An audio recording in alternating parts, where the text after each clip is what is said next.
Welcome to I news. This is Nidhi. అగ్ని ప్రమాదాలు జరిగినప్పుడు అత్యంత ముఖ్యమైనది సమయం. ఒక్క నిమిషం ఆలస్యమైన పెను విధ్వంసం జరగొచ్చు.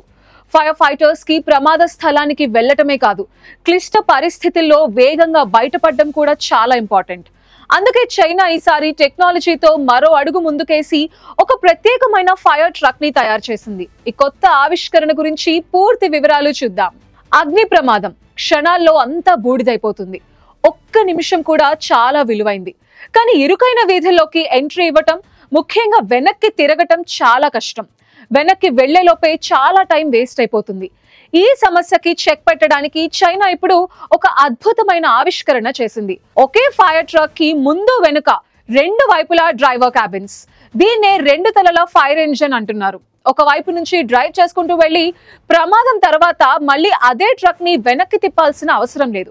కేవలం క్యాబిన్ మారితే చాలు, మరోవైపు నుంచి డ్రైవ్ చేసుకుంటూ బయటకు వచ్చేయొచ్చు. ఈ ఆలోచన ఎక్కడి నుండి పుట్టింది? 1999 లో ఫ్రాన్స్ ఇటలీ మధ్య ఉన్న మోంట్ బ్లాంక్ టనెల్ లో జరిగిన అగ్ని ప్రమాదంలో అత్యవసర వాహనాలు వెనక్కి తిరగడానికి పడిన ఇబ్బందులను చూశాకే ఈ ప్రత్యేక ట్రక్కుల కాన్సెప్ట్ పుట్టుకొచ్చింది. ప్రస్తుతం చైనాలోని నాన్జింగ్, ఫూజౌ వంటి నగరాల్లో ఈ ట్రక్కులు వినియోగంలో ఉన్నాయి. టనెల్స్, ఇరుకైన వీధుల్లో రెస్క్యూ ఆపరేషన్స్ కి ఇది గేమ్ చేంజర్ లాంటిది.